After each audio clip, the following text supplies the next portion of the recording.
right, we are continuing a discussion. Usually these are completely separate or almost completely separate, enough so that you don't have to have any context.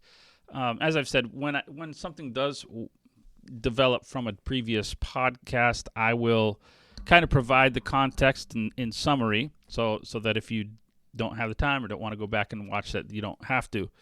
You can still get the good out of this particular topic. But this one is a little bit more connected to the previous one. We're continuing a discussion of mental, spiritual, emotional health. And I want to distinguish actually emotional and spiritual from the mental. Mental health being, in my definition, the way we're treating it in this podcast. Whether this is a professional definition or not, I don't know. But mental health being those things that are actual diagnosable syndromes like bipolar and things like that. That's not my area of expertise. That's not the purpose of this podcast.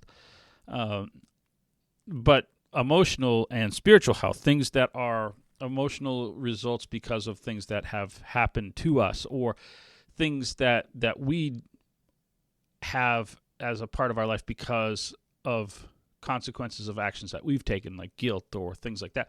Those are treatable without professional help, without medication, without things like that. We just have to set a few things straight. My name is Andrew Green. I am the host of the Idea Collision here, where we kind of throw some ideas together, and maybe you agree, maybe you don't, but hopefully you come away at least thinking about something from a different perspective than you have before.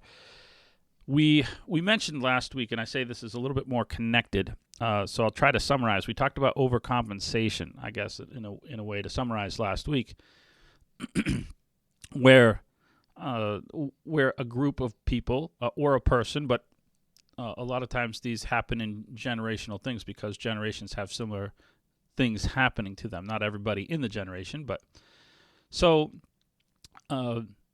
you take poverty, for example. We talked about poverty. If you have a generation of poor people because of Great Depression, they might grow up and say, well, my kids are never going to have this. And they're going to work really hard to make sure their kids don't have the same experiences that they had, not ever having to have anything. So that generation will be raised with the idea of the value of having everything they want, and they're going to find out that there's some difficulties that come along, and that's kind of what we talked about.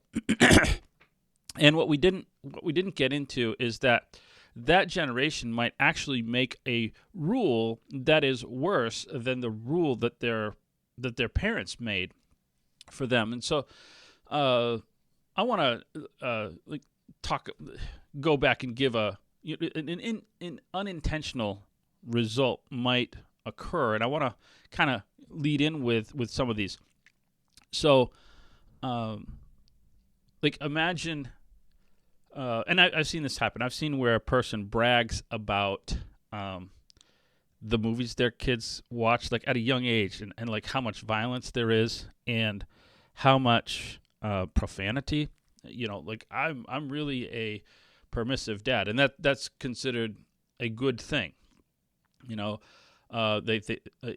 It's like, okay, so we've developed a worse thing. It was that a person that was overprotected as a kid, and so now they're going to want to let their kids, they viewed their parents as extremely restrictive, which maybe they were, and so now they're going to be completely permissive and put their kids in dangerous situations because of this new rule. Now, and I don't want to. I should pause here. I should not misrepresent my position. I'm not saying things like, this is another rule that people have or policy that, if we have rules that, if we prevent them from doing certain things, they're going to go and look for it. So we should allow them a little bit of everything. I don't believe that. I think there are things that we have zero tolerance policies on.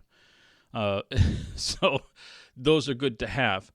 What I am saying is that, we can develop a hard and fast rule without thought as to what is going to happen. I'll give you kind of a way to define the difference between when it's good and when it's not, to do this by giving an illustrations. This has been used probably a lot. I'm going to use it maybe in a little bit different way. There's a guy by the name of Todd Marinovich. Depending on how old you are, you've either heard of him or you're like, who is this guy? Todd Marinovich was a quarterback for a brief time in the NFL, but backing up to that, he was an incredible high school prodigy. He was in Sports Illustrated as a high schooler, and then again in college, and he played for USC. He won. He was a part of a good team, and I think they won a 1990 Rose Bowl. His dad was a person at USC, won a national title game. And his dad wasn't a quarterback, but and that's where the problem kind of stems from. He was Todd Marinovich was this incredible physical specimen, and part of the article, the original article, was how great this guy was because of his dad's training program and health program. He had him doing weight training exercises before he could walk, which is really crazy now that we look back on it, and a lot of people have looked back on it and used this for those illustrations of, ESPN later called him the worst sports dad of all time. And he had his nickname, Todd Marinovich's nickname, was Robo Quarterback, and just because his dad wanted him to have this really severe regimen of training to make him more strong, make him more agile, and all these things. And so he had all these other things other than just the diet and the weights. He couldn't watch cartoons because cartoons were too violent. All this really rigid set of things that and who knows why these got developed. That's kind of part of the mystery. Why other than, is there something deeper going on here? Well, probably there was. And so a lot of people have theorized a lot of things, and probably a lot of these theories are true. But why didn't he succeed? Because he was incredible. He was really good in high school and decent in college. Why didn't he succeed? Well, it turns out he was getting into drugs and alcohol even in high school, and then it worsened in college. Then it got severe, and he was only in the NFL for a couple of years. He was actually drafted. He was considered so talented. He was actually drafted ahead of Brett Favre in that year's draft. So what happened that this kid didn't work out? As I say, well, the drugs explain everything. And there's a lot of theories as to why he was in the drugs. Now we get why.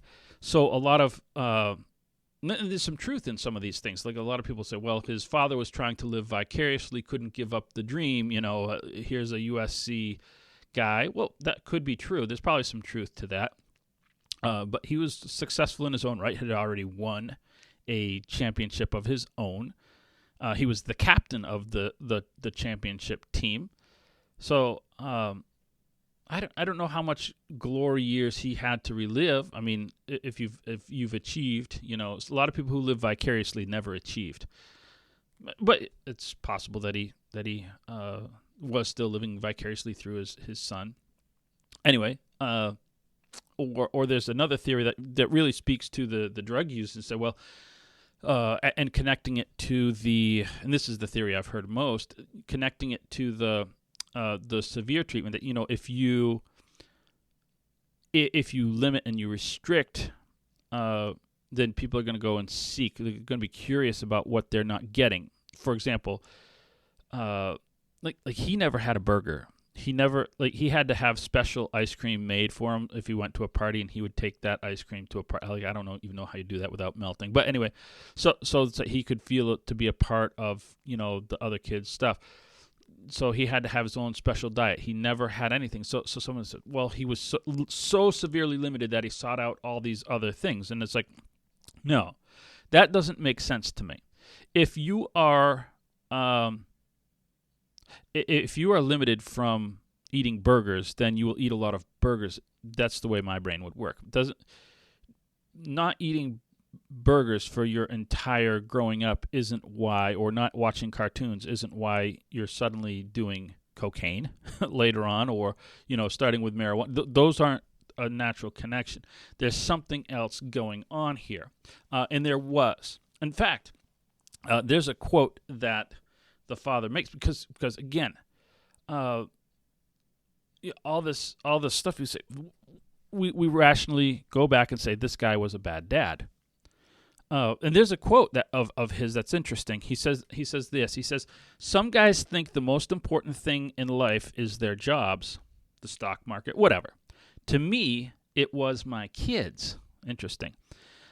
Because he had more than one kid who didn't think that this quote was true. The question I asked myself was, how well could a kid develop if you provided him with the perfect environment? And so in his own screwed up way, he was actually doing something good for his son. Now, his daughter disagrees with him, trying to do the best for his kids. She was horribly mistreated in terms of neglect. And that's a completely different story. But there's, I think, a certain amount of self-delusion that this guy was going through when we look at some of the other things that were happening in the home. There was massive abusive issues. He was incredibly violent and angry all the time at sports games and various things that are happening. He was violent. He threw a lady at a sports. I don't know how he wasn't arrested. He threw a lady over a fence at a high school sports football game or something. It was it's crazy how much anger he dealt with. And of course, this came out in the family when the doors were closed. It was so bad that Todd's mom got a divorce when he was a senior. She couldn't take it so bad when she realized that the end was almost there for Todd being able to get out. She took off. I think she probably had the daughter, and I think Todd stayed with dad because of the training and getting ready for college. She couldn't take it anymore, so he visited his mom during his freshman year, and he made this statement. And this is where I think we connect to the drugs and the mental health and things like that, or emotional health, whatever. He says, "I do not want to be Todd Marinovich."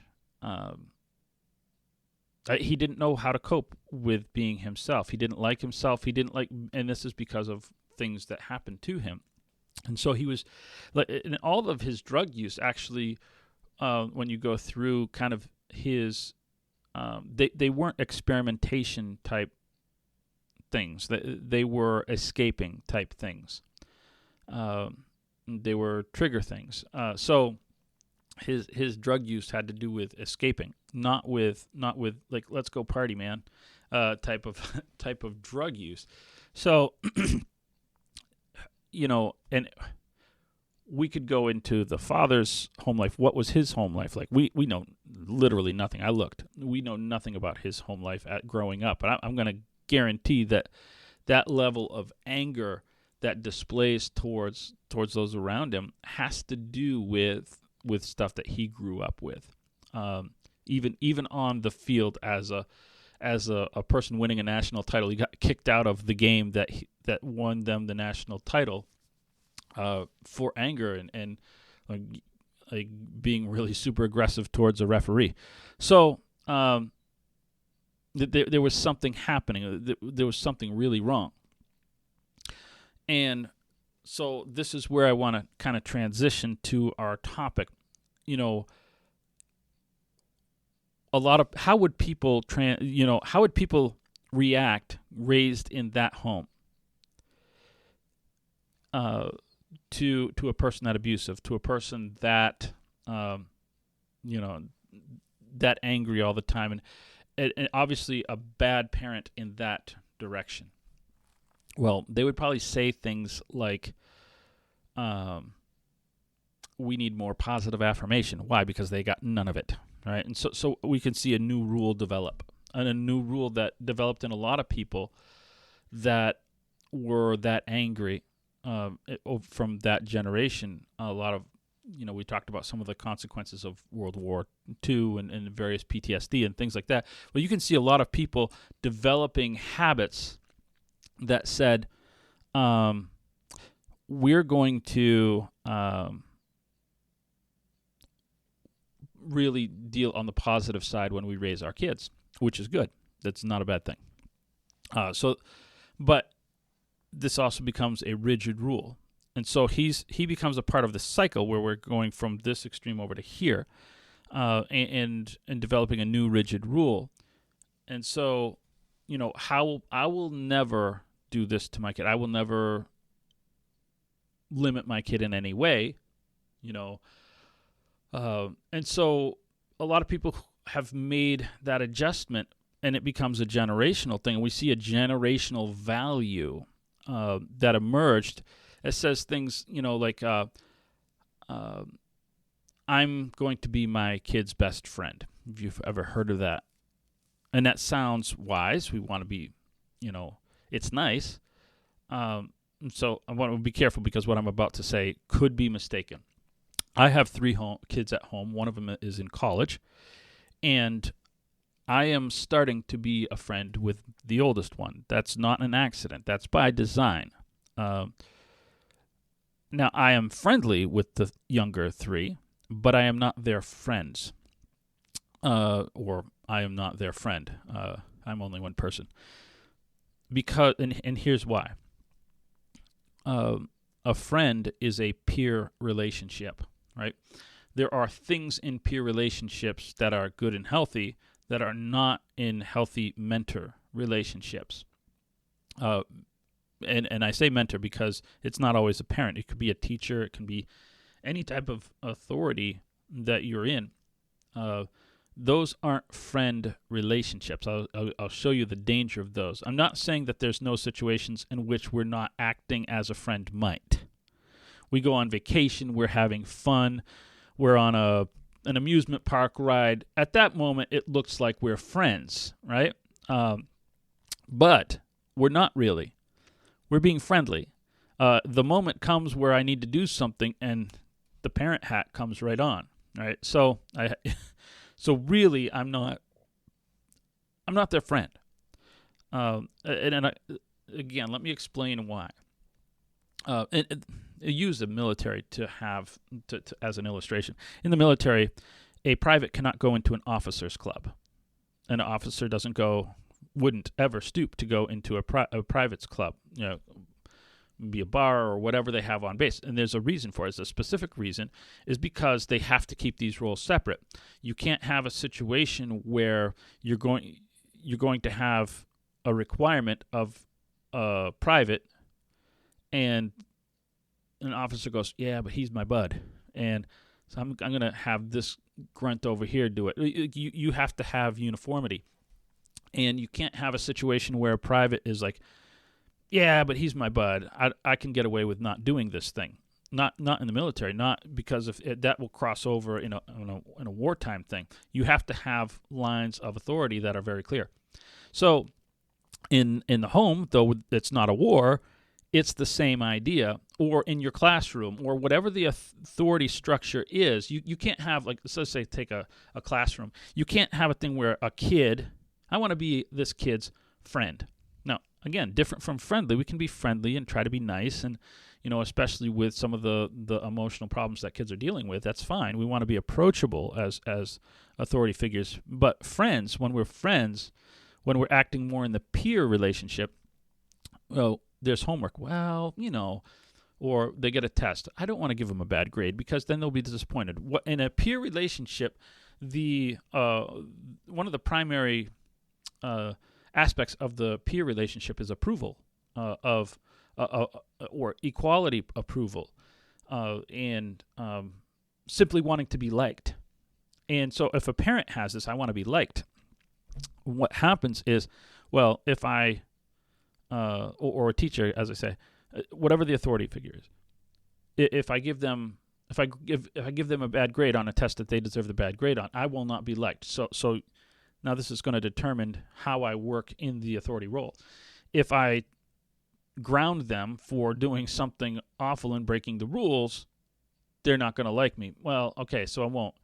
Or if I have this policy, they're not going to like me, so I'm going to let them do what they want.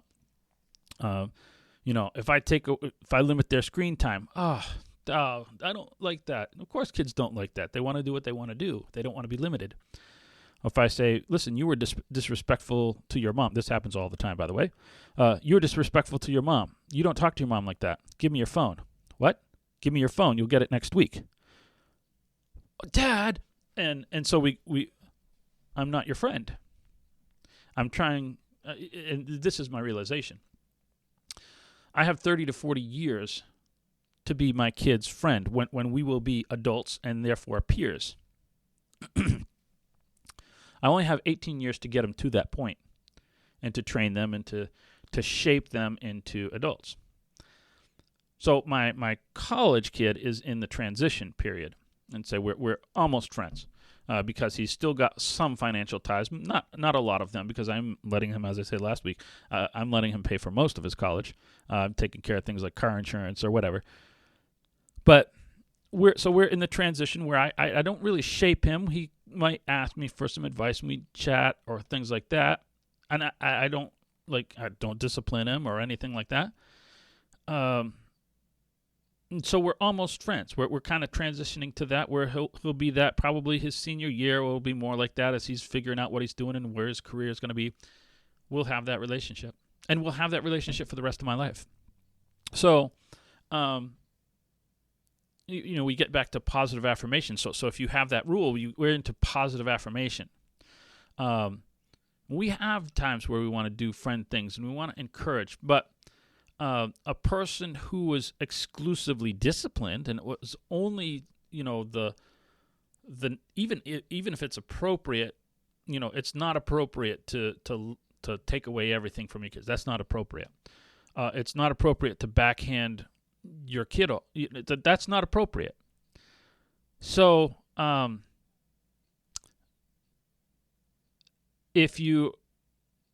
even if you're doing things that are appropriate in a positive sense,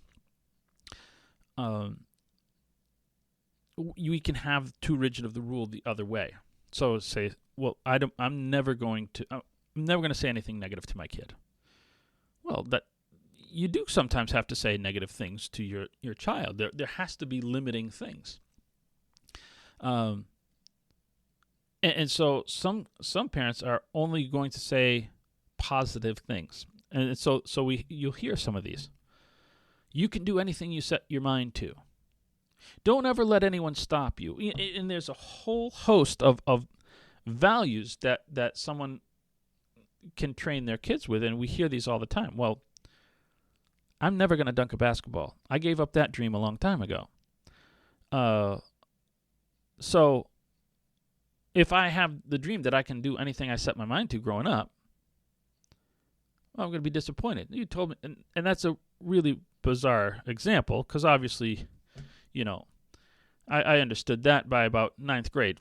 So that dream was gone. Don't ever let anyone stop you from your pursuing your dreams or whatever. Well, guess what? Someone is going to prevent you from your dreams. You're going to go for a job, and there's going to be someone in line ahead of you that's more talented or better connected. My dad is the person, the hiring man, whatever. What? This is not fair. Well, whatever the case is, someone is going to step in front of you at some point and limit your dream. What are you going to do then? Well, if you've been taught to expect that never happens, you're not going to know how to cope. You haven't been given that tool. So the more you've been built up to make those expectations, the harder the fall is going to be. And it's going to be very difficult. And we're going to be back with dealing with emotional consequences of that new policy that was there to deal with the old policy, which was just as wrong, maybe more wrong. I don't know. And we're right now seeing the results of a generation of that type of policy, a policy that was very permissive because the other one was very restrictive. And so we've seen like 30, actually probably a couple of generations of increasing amounts of allowance that are, now coming to fruition, where a person goes in to take a final in college. Here we are. We're talking about people on the cusp of being adults, and we have to have emotional support puppies during finals. Okay. I want to be clear. I don't blame the kids. This is not their fault. It's something wrong with the picture, but it's really not their fault. This is the result of like 2 generations of really bad philosophies piled up on top of each other. And I'm telling you, this didn't exist when I was a kid. It's not just that it didn't exist. It didn't need to exist.